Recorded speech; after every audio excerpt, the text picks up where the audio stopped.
नमस्कार, स्वागत है आप सबका आपके अपने चैनल पर। एक बहुत महत्वपूर्ण जानकारी भी सामने आ गई है कि आपकी आरओ के लिए परीक्षा तिथि अनाउंस कर दी गई है। क्या है परीक्षा तिथि? अभी तो हाल ही में जो अनाउंसमेंट की जो बात करी गई है, परीक्षा तिथि की बात करी गई है, कहा ये गया है कि जो तिथि आपकी आई है, ये आई है 11 फरवरी की, यानी कि 11 फरवरी की आपकी डेट दी गई है परीक्षा के लिए। तो 11 फरवरी की अगर डेट आ गई बच्चे, तो आपको एक बात ध्यान रखना पड़ेगा कि अब तैयारी के लिए बहुत कम समय बचा हुआ है। यानी 11 फरवरी को अगर ओवरऑल देखोगे तो आज अगर मैं जिस डेट में वीडियो बना रहा हूँ 18-19 तारीख को, तो इससे लगभग आपके पास 90 दिन से भी कम समय रह गया है। तो अब अंतिम दिन की रणनीति कैसी क्या रहे, या क्या पढ़ें और कितना पढ़ें, एक बात ये भी है।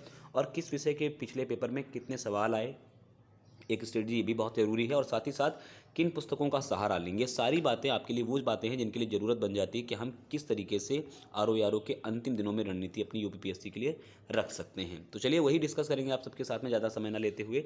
सबसे पहले बात करेंगे इसके सिलेबस के बारे में कि क्या इसका पाठ्यक्रम है। तो आपको पाठ्यक्रम के बारे में बखूबी नॉलेज है कि पाठ्यक्रम में टोटल 140 आपका पूर्णांक है। और पूर्णांक के साथ साथ सबसे ज़रूरी बात यह कि इसकी 1/3 की नकारात्मक अंकन, 1/3 का नेगेटिव मार्किंग ही इस पेपर को अलग और बहुत खास बना देता है, क्योंकि ज़्यादा क्वेश्चन अटैम्प्ट नहीं करने हैं और बेहतर रणनीति रखनी है। क्या क्या बातें हैं देख लीजिएगा। सामान्य विज्ञान इसका विषय है, भारत इतिहास है, भारतीय इतिहास के राष्ट्रीय आंदोलन, हालांकि दूसरा सब पार्ट इसी का ही है, और भारतीय राजतंत्र, अर्थव्यवस्था और संस्कृति, भारतीय कृषि, वाणिज्य और व्यापार, इसके अलावा डेमोग्राफी, पर्यावरण और नगरीकृत। खासकर ये लिखा हुआ है यहाँ भारतीय परिप्रेक्ष्य में, तो आपको विश्व स्तर पर बात नहीं करनी है। विश्व भूगोल और भारत का भूगोल, प्राकृतिक संसाधन, चाहे वो आपके उत्पादन के मामले में हो या अन्य गतिविधियां हो, अनुसंधान, राष्ट्रीय और अंतर्राष्ट्रीय महत्वपूर्ण घटनाक्रम, सामान्य बौद्धिक क्षमता और उत्तर प्रदेश की शिक्षा, संस्कृति, कृषि, उद्योग, व्यापार या संबंध में, यानी यूपी स्पेशल की बात कर रहा है। देखिए यूपी स्पेशल पहले नहीं था, बहुत कम क्वेश्चन हो गए थे, लेकिन बहुत सारे धरने प्रदर्शन के बाद मामला यहाँ बन गया कि अब यूपी के सवाल भी खूब खूब पूछे जाते हैं। तो आपको ये 140 पर बहुत ध्यान रखना पड़ेगा। और मैं मान के चलता हूँ, अभी बात करूँगा कितने नंबर जरूरी हैं।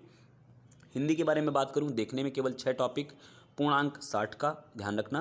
तो ये ध्यान रखने वाली बात, और समय सीमा इसकी 1 घंटा, ये भी बहुत जरूरी है। टॉपिक कौन कौन से हैं? विलोम है, वाक्यों में अर्थनी शुद्धि है, अनेक शब्दों के एक शब्द हैं, तद्भव तत्सम है, विशेषण विशेष है, और पर्यायवाची शब्द भी। यानी ओवरऑल एक रिव्यू माना जाता है कि 10-10 क्वेश्चन सबसे आते हैं, और ये पूर्णांक आपका 60 का रहेगा, 60 ही प्रश्न रहेंगे। यहाँ पर भी नकारात्मक अंकन 1/3 का रहेगा, जो कि बहुत जरूरी है। तो अब यहाँ पर एक समस्या इस बात की रहेगी कितने नंबर ले आए जाएं जिससे कि पेपर हमारा ठीक ठाक हो जाए। एक सबसे बड़ी बात तो ये है, देखिए मैं पिछलों की बात तो नहीं करूँगा, लेकिन अगर ये मोटा मोटा ये मान के चलता हूँ कि हिंदी में अगर आप 50 से 55 नंबर ले आते हैं, और लाते हैं बच्चे, ये भी नहीं कि बच्चे नंबर लेके नहीं आते हैं, लाते ही हैं। और ओवरऑल अगर मैं बात करूं तो लगभग आप 90 से 95 क्वेश्चंस आपको बनाने पड़ेंगे बच्चे, किसके लिए? जीएस में। तो यदि दोनों आप बना लेंगे ना, दोनों में इतने इतने नंबर बना लेंगे आप, तब जा करके आपका कुछ भला होने वाला है।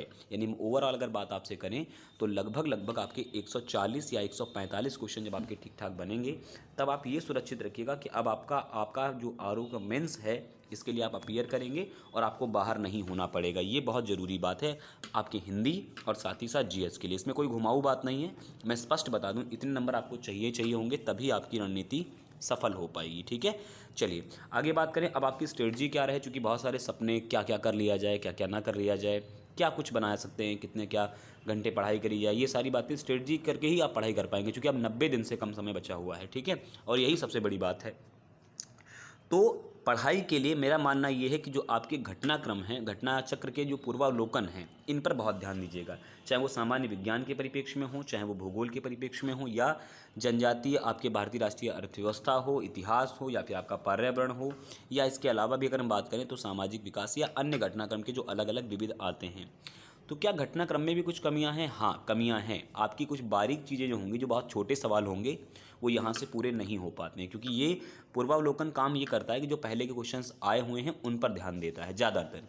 इसके लिए आप बेहतर किताब लूसेंट का चयन कर सकते हैं। लूसेंट से आप बहुत बारीक क्वेश्चन पर काम कर पाएंगे, और मैं दावे के साथ कह सकता हूँ लूसेंट आपको लगभग 30 से 40 क्वेश्चन सीधे दे करके जाएगी। यानी कि जिसको आप बहुत हल्की समझते हैं, हल्का नहीं है वो भी बहुत कुछ दे करके आपको जा सकता है, अगर आप ठीक ढंग से मेहनत करेंगे तो। इसके अलावा एक सवाल, सबसे बड़ी बात यह कि करंट अफेयर कहाँ से पढ़ें। करंट अफेयर एक ऐसा विषय है जिसके बारे में बहुत ही अलग अलग बातें, बहुत ही मिथक अलग अलग हैं कि कैसे कवर अप कर रहे हैं सर, बहुत कम समय रहता है।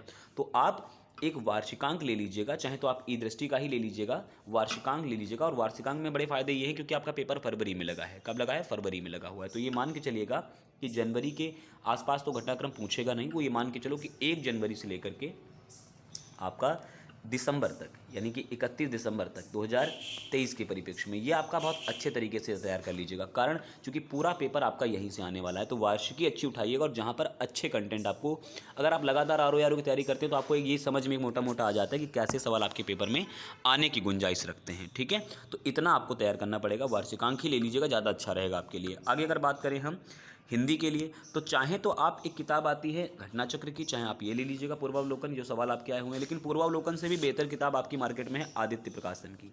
अगर आप पूरी तरीके से उसको आपने रिवीजन कर लिया, अच्छे से कर लिया, और आदित्य प्रकाशन ने क्या किया हुआ, स्पेशल आर के लिए भी किताब निकाल रखी है।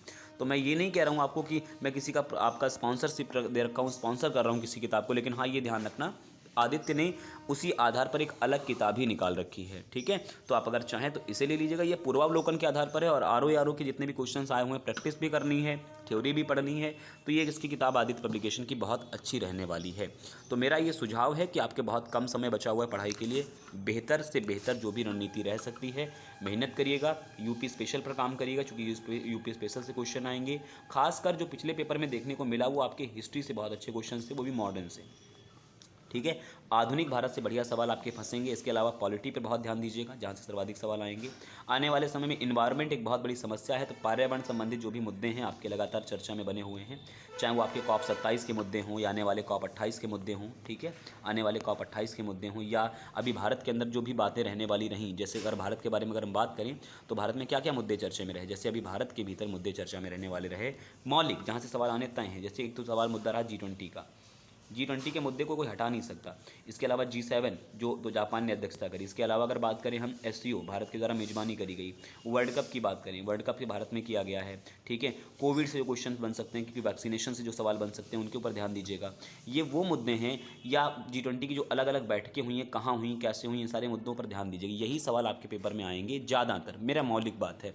बाकी ऐसा नहीं कि और टॉपिक नहीं है, करंट अफेयर के बहुत सारे टॉपिक बन सकते हैं। करंट अफेयर एक ऐसा विषय वस्तु इस पर इतने लंबे चौड़े समय तक बोला जा सकता है कि बहुत कुछ है इसमें, नियुक्तियां हैं, अपॉइंटमेंट के अलावा अवार्ड्स हैं, बहुत कुछ है। तो आप इस तरीके से तैयारी करिएगा, और बहुत कम समय बचा हुआ, ये थी स्ट्रेटजी। उम्मीद है आप अच्छे ढंग से ऐसे ही मेहनत करेंगे, ऐसे ही आप लगन से लगे रहेंगे। जो भी अन्य अपडेट होगी आपको आने वाले वीडियो में देंगे। तब तक के लिए आप सब अपना स्वास्थ्य का ध्यान रखें। नमस्कार, वंदे मातरम, जय हिंद।